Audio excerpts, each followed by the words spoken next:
ਹੋ ਕਿਵੇਂ ਡਿਫਰੈਂਸ ਲੱਗ ਰਿਹਾ ਹੈ 2017 ਤੇ 2022 ਦੇ ਵਿੱਚ?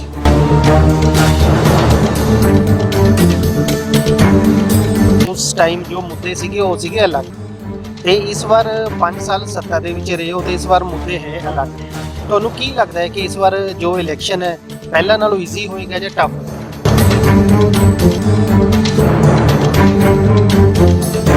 ਇਹ ਐਕਸੈਪਟ ਕਰਦੇ ਹਾਂ ਅਸੀਂ, ਜਿਹੜਾ ਬੇਰੁਜ਼ਗਾਰੀ ਵਾਲਾ ਮੁੱਦਾ ਹੈ ਉਹ ਕਾਫੀ ਹੱਦ ਤੱਕ ਅਸੀਂ ਸੋਲਵ ਨਹੀਂ ਕਰ ਸਕੇ।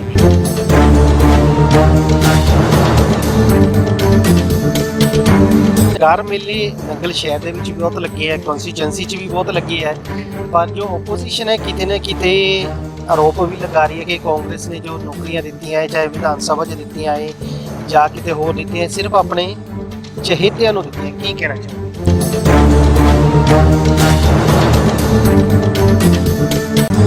ਜੇ ਨੌਕਰੀਆਂ ਦਿੱਤੀਆਂ ਤਾਂ ਕਹਿੰਦੇ ਕਿਉਂ ਦਿੱਤੀਆਂ? ਇਹ ਬਿਲਕੁਲ ਗਲਤ ਗੱਲ ਹੈ ਕਿ ਆਪਣੇ ਚਹੇਤਿਆਂ ਨੂੰ ਨੌਕਰੀਆਂ ਦਿੱਤੀਆਂ। ਇਸ ਗੱਲ ਨੂੰ ਅਸੀਂ ਮੰਨਣ ਲਈ ਬਿਲਕੁਲ ਤਿਆਰ ਨਹੀਂ ਹੈ।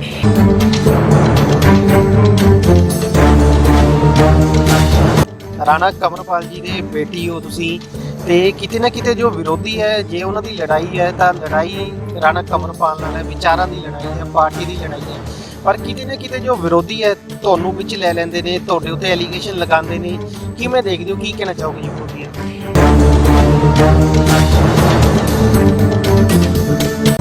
ਇੱਕ ਜਾਣਨਾ ਚਾਹਾਂਗੇ, ਵਿਰੋਧੀ ਆਰੋਪ ਲਗਾ ਰਹੇ ਨੇ ਕਿ PACL ਦਾ ਰੁਜ਼ਗਾਰ ਹੈ ਖੋਲਿਆ ਗਿਆ ਹੈ, PACL ਨੂੰ ਨਿੱਜੀਕਰਨ ਕਰ ਦਿੱਤਾ ਗਿਆ। ਤੁਹਾਨੂੰ ਲੱਗਦਾ ਹੈ ਕਿ PACL ਦਾ ਮੁੱਦਾ ਹੈਵੀ ਰਹੇਗਾ ਚੋਣਾਂ ਦੇ ਵਿੱਚ?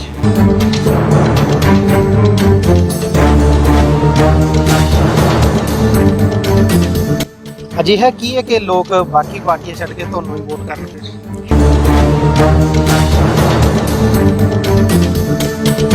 ਕਿ ਅਸੀਂ ਪੂਰਾ ਪ੍ਰੋਟੋਕਾਲ ਅਸੀਂ ਫੋਲੋ ਕਰ ਰਹੇ ਹਾਂ। ਜੋ ਕੋਵਿਡ ਦੇ ਲਈ ਗਾਈਡਲਾਈਨਸ ਦਿੱਤੀਆਂ ਗਈਆਂ ਅਸੀਂ ਉਸ ਚੀਜ਼ ਨੂੰ 100% ਫੋਲੋ ਕਰ ਰਹੇ। ਅਸੀਂ ਜੀ ਕਾਨੂੰਨ ਮੰਨਣ ਵਾਲੇ ਲੋਕੀ ਹੈ, ਠੀਕ ਹੈ। ਅਸੀਂ ਕੈਂਪੇਨ ਕਰਨ ਲਈ ਜਾਂਦੇ ਹੈ, ਬਟ ਪੂਰੀਆਂ ਗਾਈਡਲਾਈਨਸ ਅਸੀਂ ਫੋਲੋ ਕਰਦੇ ਹਾਂ ਔਰ ਲੋਕਾਂ ਦਾ ਬਹੁਤ ਅੱਛਾ ਰਿਸਪੌਂਸ ਹੈ।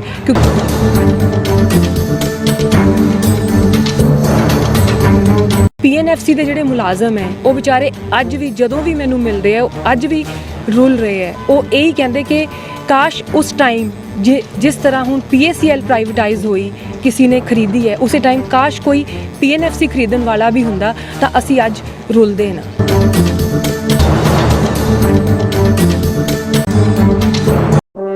बज गया बिगुल, बिछ गई चुनावी बिसात, किसका बजेगा डंका और किसकी होगी मार? सत्ता के सबसे बड़े रण क्षेत्र का हाल, विधानसभा का महासंग्राम।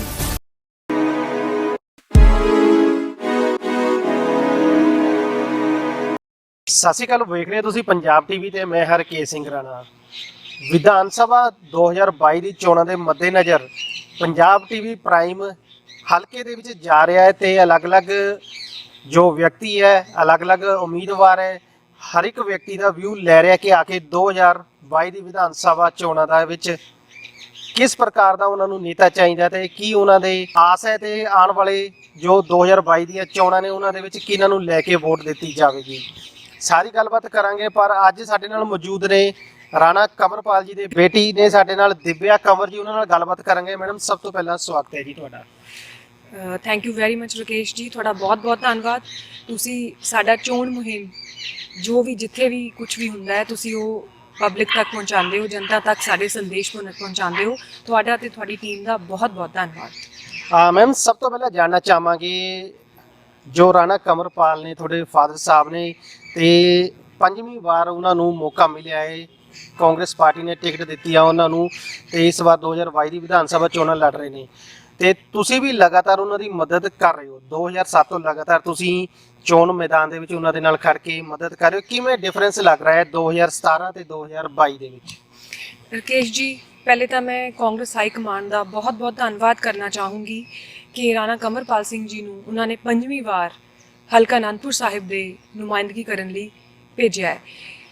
ਮੈਂ ਤੁਹਾਨੂੰ ਫਰੈਂਕਲੀ ਦੱਸਦੀ ਹਾਂ ਕਿ 2017 ਔਰ 2022 ਦਾ ਜੋ ਇਲੈਕਸ਼ਨ ਦਾ ਕੋਈ ਮਤਲਬ ਵੈਸਾ ਕੰਪੈਰੀਜ਼ਨ ਨਹੀਂ ਹੈ, ਬਟ ਮੈਨੂੰ ਹਰ ਜਗ੍ਹਾ ਉਹੀ ਰਿਸਪੌਂਸ ਮਿਲ ਰਿਹਾ ਜੋ ਮੈਨੂੰ 2017 ਦੇ ਵਿੱਚ ਰਿਸਪੌਂਸ ਮਿਲਦਾ ਸੀ। ਜਿਸ ਤਰ੍ਹਾਂ ਪਬਲਿਕ, ਸਾਡੀ ਜਨਤਾ 2017 ਦੇ ਵਿੱਚ ਰਾਣਾ ਕੰਵਰਪਾਲ ਸਿੰਘ ਜੀ ਲਈ ਇੱਕ ਤਰਫਾ ਹੋ ਗਈ ਸੀ, ਇਸ ਵਾਰ ਵੀ ਉਹੀ ਨਜ਼ਾਰਾ ਸਾਨੂੰ ਦੇਖਣ ਨੂੰ ਮਿਲ ਰਿਹਾ ਹੈ।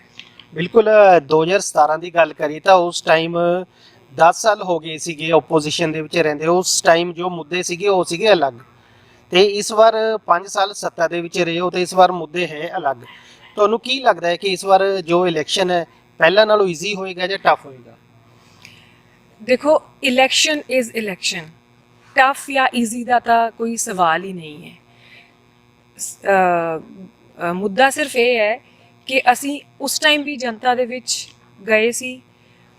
ਰਾਣਾ ਸਾਹਿਬ ਦੀ ਜਿਹੜੀ ਇਮੇਜ ਹੈ ਉਹ ਬਿਲਕੁਲ ਕਲੀਨ ਹੈ ਔਰ 5 ਸਾਲ ਦੇ ਵਿੱਚ ਵੀ ਜ਼ਿਆਦਾ ਡਿਫਰੈਂਸ ਨਹੀਂ ਆਇਆ। ਉਹਨਾਂ ਦੀ ਇਮੇਜ ਉਸੇ ਤਰ੍ਹਾਂ ਨੀਟ ਐਂਡ ਕਲੀਨ ਹੈ ਔਰ ਕੁਝ ਏਜੰਡਾਜ਼ ਹੈ ਜਿਹੜੇ ਸਾਡੇ ਇਲੈਕਸ਼ਨ ਏਜੰਡਾਜ਼ ਹੈ, ਉਹਨਾਂ ਨੂੰ ਲੈ ਕੇ ਅਸੀਂ, ਜਿਵੇਂ ਕਿ ਨੰਗਲ ਨੂੰ, ਸਪੈਸ਼ਲੀ ਨੰਗਲ ਨੂੰ ਅਸੀਂ ਟੂਰਿਜ਼ਮ ਲਈ ਪ੍ਰਮੋਟ ਕਰਨਾ ਇੱਕ ਸਭ ਤੋਂ ਵੱਡਾ ਪਹਿਲਾ ਏਜੰਡਾ ਹੈ।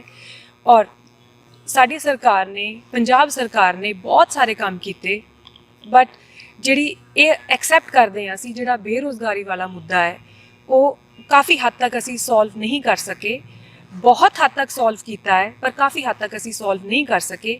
ਜਿਹੜਾ ਇਹ ਇਸ ਵਾਰ ਦਾ ਜਿਹੜਾ ਏਜੰਡਾ ਉਹ ਇਹ ਹੀ ਹੈ ਕਿ ਪੰਜਾਬ ਦੇ ਵਿੱਚੋਂ ਬੇਰੁਜ਼ਗਾਰੀ ਖਤਮ ਕਰਨ ਦੇ ਆਈਡੀਆਜ਼, ਬੱਚਿਆਂ ਨੂੰ ਨੌਕਰੀਆਂ ਦਿੱਤੀਆਂ ਜਾਣਗੀਆਂ, ਕੋਸ਼ਿਸ਼ ਹੈ। ਔਰ ਜਿਹੜੇ ਬੱਚੇ ਨੌਕਰੀ ਨਹੀਂ ਕਰਨਾ ਚਾਹੁੰਦੇ ਜਾਂ ਨਹੀਂ ਕਰ ਸਕਦੇ ਉਹਨਾਂ ਲਈ ਬਿਜ਼ਨਸ ਓਪਰਚੁਨਿਟੀਜ਼ ਪੰਜਾਬ ਦੇ ਵਿੱਚ, ਸਪੈਸ਼ਲੀ ਹਲਕਾ ਅਨੰਦਪੁਰ ਸਾਹਿਬ ਦੇ ਵਿੱਚ ਪੈਦਾ ਕੀਤੀਆਂ ਜਾਣਗੀਆਂ। ਰੋਜ਼ਗਾਰ ਮੇਲੇ ਨੰਗਲ ਸ਼ਹਿਰ ਦੇ ਵਿੱਚ ਵੀ ਬਹੁਤ ਲੱਗੇ ਹੈ, ਕਨਸਟੀਚੁਐਂਸੀ 'ਚ ਵੀ ਬਹੁਤ ਲੱਗੇ ਹੈ, ਪਰ ਜੋ ਓਪੋਜੀਸ਼ਨ ਹੈ ਕਿਤੇ ਨਾ ਕਿਤੇ ਆਰੋਪ ਵੀ ਲਗਾ ਰਹੀ ਹੈ ਕਿ ਕਾਂਗਰਸ ਨੇ ਜੋ ਨੌਕਰੀਆਂ ਦਿੱਤੀਆਂ ਹੈ, ਚਾਹੇ ਵਿਧਾਨ ਸਭਾ 'ਚ ਦਿੱਤੀਆਂ ਹੈ ਜਾਂ ਕਿਤੇ ਹੋਰ ਦਿੱਤੀਆਂ, ਸਿਰਫ ਆਪਣੇ ਚਹੇਤਿਆਂ ਨੂੰ ਦਿੱਤੀਆਂ। ਕੀ ਕਹਿਣਾ ਚਾਹੋਗੇ? ਰਾਣਾ ਸਾਹਿਬ, ਇਹ ਸਿਰਫ ਇੱਕ ਇਲੈਕਸ਼ਨ ਸਟੰਟ ਹੈ। ਪਾਰਟੀਜ਼, ਅਲੱਗ-ਅਲੱਗ ਪਾਰਟੀਜ਼, ਉਹਨਾਂ ਕੋਲ ਕੋਈ ਹੋਰ ਮੁੱਦਾ ਹੀ ਹੈ ਨਹੀਂ। ਪਹਿਲੇ ਕਹਿੰਦੇ ਅਸੀਂ ਨੌਕਰੀਆਂ ਨਹੀਂ ਦਿੰਦੇ, ਜੇ ਨੌਕਰੀਆਂ ਦਿੱਤੀਆਂ ਤਾਂ ਕਹਿੰਦੇ ਕਿਉਂ ਦਿੱਤੀਆਂ। ਇਹ ਬਿਲਕੁਲ ਗਲਤ ਗੱਲ ਹੈ ਕਿ ਆਪਣੇ ਚਹੇਤਿਆਂ ਨੂੰ ਨੌਕਰੀਆਂ ਦਿੱਤੀਆਂ। ਇਸ ਗੱਲ ਨੂੰ ਅਸੀਂ ਮੰਨਣ ਲਈ ਬਿਲਕੁਲ ਤਿਆਰ ਨਹੀਂ ਹੈ। ਜੋ ਬੱਚਾ ਜਿੱਥੇ ਫਿੱਟ ਹੁੰਦਾ ਸੀ ਉਹਨੂੰ ਉੱਥੇ ਫਿੱਟ ਕੀਤਾ ਹੈ। ਜੋ ਐਕਚੁਅਲੀ ਐਲੀਜੀਬਿਲਿਟੀ ਦਾ ਜੋ ਕ੍ਰਾਈਟੇਰੀਆ ਉਹਨੂੰ 100% ਫੋਲੋ ਕਰਕੇ ਹੀ ਬੱਚਿਆਂ ਨੂੰ ਨੌਕਰੀਆਂ ਦਿੱਤੀਆਂ ਗਈਆਂ। ਕੋਈ ਮਤਲਬ ਪਾਰਸ਼ੈਲਿਟੀ ਇਹਦੇ 'ਚ ਬਿਲਕੁਲ ਨਹੀਂ ਕੀਤੀ ਗਈ। ਤੁਹਾਨੂੰ ਲੱਗਦਾ ਹੈ ਕਿ ਜੋ ਓਪੋਜੀਸ਼ਨ ਹੈ ਉਹਨਾਂ ਕੋਲ ਸਿਰਫ ਜੋ ਮੁੱਦਾ ਹੈ ਬੇਰੁਜ਼ਗਾਰੀ ਦਾ, ਇਹਦੀ ਕੋਈ ਸੈਂਸ ਨਹੀਂ ਬਣਦੀ, ਜੋ ਵੋਟਰ ਹੈ ਉਹਨਾਂ ਦੇ ਇਸ ਮੁੱਦੇ ਤੇ ਨਹੀਂ ਬਰਗਲਾਉਣਗੇ? ਬਿਲਕੁਲ, ਜਿਹੜੀ ਓਪੋਜੀਸ਼ਨ ਹੈ, ਸਪੈਸ਼ਲੀ ਹੋਰ ਪਾਰਟੀਜ਼, ਉਹ ਸਿਰਫ ਤੇ ਸਿਰਫ ਉਹ ਇਹ ਇਲੈਕਸ਼ਨ ਸਟੰਟ ਕਰ ਰਹੇ ਹੈ। ਉਹਨਾਂ ਕੋਲ ਬੇਸਿਕਲੀ ਕੋਈ ਮੁੱਦਾ ਹੀ ਹੈ ਨਹੀਂ। ਦੇਖੋ, ਅਸੀਂ RTI ਪਾ ਕੇ ਕੁਝ ਵੀ ਅਸੀਂ ਇਨਫੋਰਮੇਸ਼ਨ ਜੋ ਗਵਰਨਮੈਂਟ ਦੇ ਪ੍ਰਤੀ ਅਸੀਂ ਲੈਣੀ ਹੈ ਅਸੀਂ ਲੈ ਸਕਦੇ ਹੈ। ਐਜੂਕੇਸ਼ਨ ਡਿਪਾਰਟਮੈਂਟ ਦੇ ਵਿੱਚ ਭਰਤੀਆਂ ਹੋਈਆਂ, ਹੈਲਥ ਡਿਪਾਰਟਮੈਂਟ ਦੇ ਵਿੱਚ ਭਰਤੀਆਂ ਹੋਈਆਂ, ਇਲੈਕਟ੍ਰਿਸਿਟੀ ਡਿਪਾਰਟਮੈਂਟ ਦੇ ਵਿੱਚ ਭਰਤੀਆਂ ਹੋਈਆਂ, ਉਸੇ ਤਰ੍ਹਾਂ ਵਿਧਾਨ ਸਭਾ ਦੇ ਵਿੱਚ ਭਰਤੀਆਂ ਹੋਈਆਂ। ਦੇਖੋ, ਜਿਹੜਾ ਬੱਚਾ ਜਿੱਥੇ ਫਿੱਟ ਹੁੰਦਾ ਉਹਨੂੰ ਫਿੱਟ ਕੀਤਾ ਗਿਆ ਹੈ। ਔਰ ਐਲੀਜੀਬਿਲਿਟੀ ਨਾਮ ਦੀ ਔਰ ਕ੍ਰਾਈਟੇਰੀਆ ਵੀ ਤਾਂ ਕੁਝ ਹੁੰਦਾ ਹੈ ਨਾ ਜੀ। ਐਵੇਂ ਤਾਂ ਨਹੀਂ ਕਿ ਅਸੀਂ ਡਾਕਟਰ ਦੀ ਜਗ੍ਹਾ ਇੰਜੀਨੀਅਰ ਫਿੱਟ ਕਰਤਾ ਜਾਂ ਇੰਜੀਨੀਅਰ ਦੀ ਜਗ੍ਹਾ ਅਸੀਂ ਕੋਈ ਹੋਰ ਆਰਟਸ ਵਾਲਾ ਜਾਂ ਕੋਈ ਹੋਰ ਫਿੱਟ ਕਰ ਦਿੱਤਾ। ਬਿਲਕੁਲ ਆਰੋਪ ਹੈ ਜੀ। ਜਿਵੇਂ ਓਪੋਜੀਸ਼ਨ ਕਹਿ ਰਿਹਾ ਕਿ ਜੋ ਨੌਕਰੀ ਤੁਹਾਡੇ ਰਿਸ਼ਤੇਦਾਰਾਂ ਨੂੰ ਹੀ ਮਿਲੀ ਹੈ ਜੀ, ਉਹਦੇ ਬਾਰੇ ਕੀ ਕਹੋਗੇ ਫਿਰ? ਉਹ ਪ੍ਰੂਵ ਕਰ ਦੇਣ ਨਾ ਫਿਰ ਕਿਹੜੇ ਰਿਸ਼ਤੇਦਾਰਾਂ ਨੂੰ ਦਿੱਤੀਆਂ। ਮੈਨੂੰ ਤਾਂ ਪਤਾ ਨਹੀਂ, ਸਾਨੂੰ ਤਾਂ ਪਤਾ ਨਹੀਂ ਕਿਹੜੇ ਰਿਸ਼ਤੇਦਾਰ ਹੈ ਉਹ ਜਿਨ੍ਹਾਂ ਨੂੰ ਨੌਕਰੀਆਂ ਮਿਲੀਆਂ।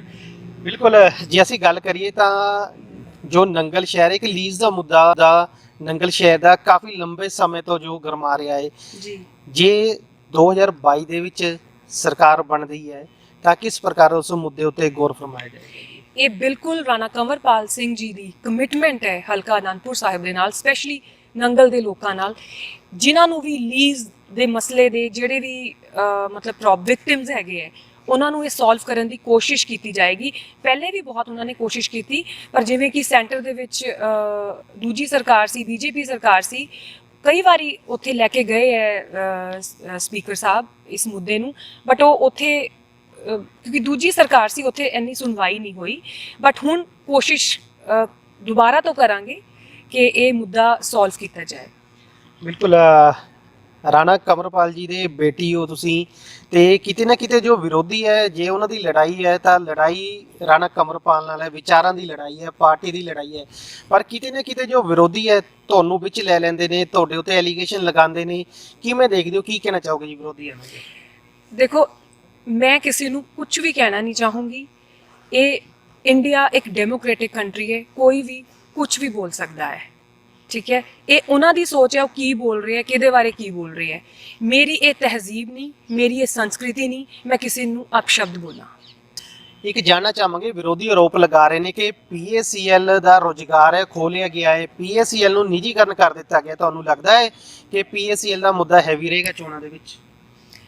ਦੇਖੋ, ਮੈਂ ਪਬਲਿਕ ਨੂੰ, ਜਿਹੜੇ ਵੀ ਇਹ ਨਿਊਜ਼ ਸੁਣ ਰਹੇ ਉਹਨਾਂ ਨੂੰ ਮੈਂ ਇਹੀ ਕਹਿਣਾ ਚਾਹੂੰਗੀ। ਦੇਖੋ, ਅਸੀਂ ਟਾਲੀਵਾਲ ਇੰਡਸਟਰੀਅਲ ਏਰੀਆ ਦੇ ਕੋਲ ਹੈ, ਉਧਰ ਬੱਦੀ ਏਸ਼ੀਆ ਦਾ ਸਭ ਤੋਂ ਵੱਡਾ ਇੰਡਸਟਰੀਅਲ ਏਰੀਆ ਹੈ। ਉੱਥੇ ਕੋਈ ਵੀ ਫੈਕਟਰੀ ਜਾਂ ਟਾਲੀਵਾਲ ਦੇ ਵਿੱਚ ਕੋਈ ਵੀ ਫੈਕਟਰੀ ਸਰਕਾਰੀ ਨਹੀਂ ਹੈ। ਉੱਥੇ ਲੋਕਾਂ ਨੂੰ ਰੋਜ਼ਗਾਰ ਤਾਂ ਮਿਲ ਰਿਹਾ ਨਾ। ਇਸੇ ਤਰ੍ਹਾਂ ਜਿਹੜਾ PACL ਦਾ ਮੁੱਦਾ ਹੈ, PACL ਬੰਦ ਤਾਂ ਨਹੀਂ ਹੋਈ ਨਾ।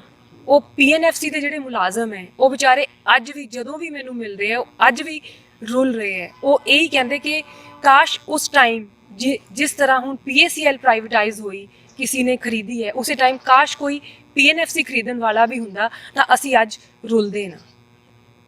ਮੈਂ ਇਹੀ ਮੈਸੇਜ ਦੇਣਾ ਚਾਹੂੰਗੀ ਕਿ ਜੇ ਫੈਕਟਰੀ ਚੱਲ ਰਹੀ ਹੈ, ਚਾਹੇ ਉਹ ਪ੍ਰਾਈਵੇਟ ਹੈ ਚਾਹੇ ਨਹੀਂ ਹੈ, ਅਗਰ ਫੈਕਟਰੀ ਚੱਲ ਰਹੀ ਹੈ ਤਾਂ ਹੀ ਇਲਾਕੇ ਦੇ ਵਿੱਚ ਰੋਜ਼ਗਾਰ ਹੈ।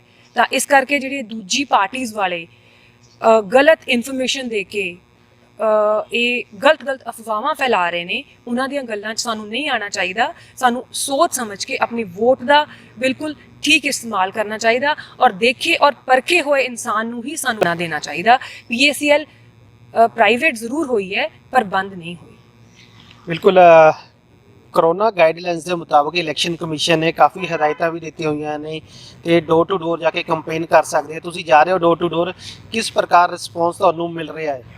ਸਾਨੂੰ ਬਿਲਕੁਲ, ਕਿਉਂਕਿ ਅਸੀਂ ਪੂਰਾ ਪ੍ਰੋਟੋਕਾਲ ਅਸੀਂ ਫੋਲੋ ਕਰ ਰਹੇ ਹਾਂ। ਜੋ ਕੋਵਿਡ ਦੇ ਲਈ ਗਾਈਡਲਾਈਨਸ ਦਿੱਤੀਆਂ ਗਈਆਂ, ਅਸੀਂ ਉਸ ਚੀਜ਼ ਨੂੰ 100% ਫੋਲੋ ਕਰ ਰਹੇ। ਅਸੀਂ ਜੀ ਕਾਨੂੰਨ ਮੰਨਣ ਵਾਲੇ ਲੋਕੀ ਹੈ, ਠੀਕ ਹੈ। ਅਸੀਂ ਕੈਂਪੇਨ ਕਰਨ ਲਈ ਜਾਂਦੇ ਹੈ ਬਟ ਪੂਰੀਆਂ ਗਾਈਡਲਾਈਨਸ ਅਸੀਂ ਫੋਲੋ ਕਰਦੇ ਹਾਂ ਔਰ ਲੋਕਾਂ ਦਾ ਬਹੁਤ ਅੱਛਾ ਰਿਸਪੌਂਸ ਹੈ, ਕਿਉਂਕਿ ਅਸੀਂ ਪ੍ਰੋਪਰ ਸੈਨੀਟਾਈਜ਼ਰ ਯੂਜ਼ ਕਰਦੇ ਹਾਂ ਜੀ ਔਰ ਮਾਸਕ ਪਾ ਕੇ ਜਾਂਦੇ ਹਾਂ।